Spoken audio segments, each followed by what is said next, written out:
ఇప్పుడు కేవలం 7,999 up to 10 kgs వరకు బరువు తగ్గి అధిక బరువు నుంచి వచ్చే ప్రధాన సమస్యలను దూరం చేసుకోండి. మాఫీ 6 గ్యారెంటీలు అమలు చేస్తే రాజీనామా చేస్తానన్నారు హరీష్ రావు.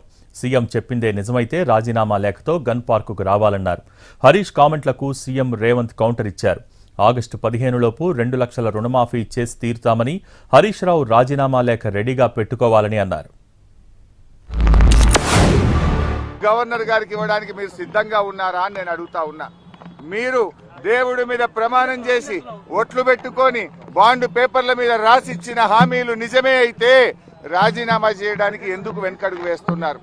మీరు రాజీనామాకు ముందుకు రావడం లేదంటే ఈ రాష్ట్ర ప్రజల్ని మరొక్కసారి మీరు మోసం చేస్తున్నట్టే లెక్క. ఒకవేళ మీకు రావడానికి ఇక్కడ ఇబ్బందిగా ఉంటే అమరుల స్తూపం దగ్గర, ఎందుకంటే మీరు ముఖ్యమంత్రి అయిన తర్వాత ఏనాడు ఈ అమరవీరుల స్తూపానికి ఓ 2 పూలు పెట్టింది లేదు, శ్రద్ధాంజలి ఘటించిన చరిత్ర మీకు లేదు. ఈ ఒకవేళ మీకు రావడానికి ఇబ్బంది ఉంటే మీ పిఏ ద్వారా పంపండి, లేదా మీ స్టాఫ్ ద్వారా పంపండి, మాకు అభ్యంతరం లేదు. చింతమాడికలో పోయి చింతచెట్టు కింద వండుకో అని చెప్పిన. ఇవాళేమంటుండే అమరవీరుల స్తూపం దగ్గరకు పోయి దాన్ని కూడా ఆయనకి ఎప్పుడు మోసం చేయాలనిపిస్తే ఆ మోసానికి ముసుగు అమరవీరుల స్తూపం. దాన్ని వెనకాల దాచుకొని అబద్ధాలు చెప్తాడు. ఇన్ని రోజులు ఎప్పుడైనా అమరవీరుల స్తూపం కాడిపోయిందా? ఇవాళ పోయి చెప్తున్నాడు ఈ రైతు రుణమాఫీ కాదు ఇంకేంటి ఒక కండిషన్లు చెప్పి ఇవన్నీ చేసి ఇంత పెద్ద లేఖ రాసుకొచ్చింది. రాజీనామా లేఖ అట్లా ఉండదు. నాకు ఎవరో చూపించారు, మొత్తం సీసపత్యం రాసిండు దాంట్లో, వాళ్ళ మామ చెప్పిందంతా.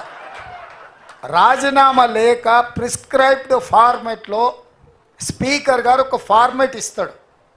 దాంట్లో ఒక్క పదము పొల్లు పోయినా ఆ కాగితమే చెల్లదు. మళ్ళీ ఈయన సీసపద్యం అంతా రాసుకోవచ్చండి. సీసపద్యం రాజీనామా పత్రం చెల్తుందా? పెద్ద తెలివి అనుకుంటుండే ఆయన.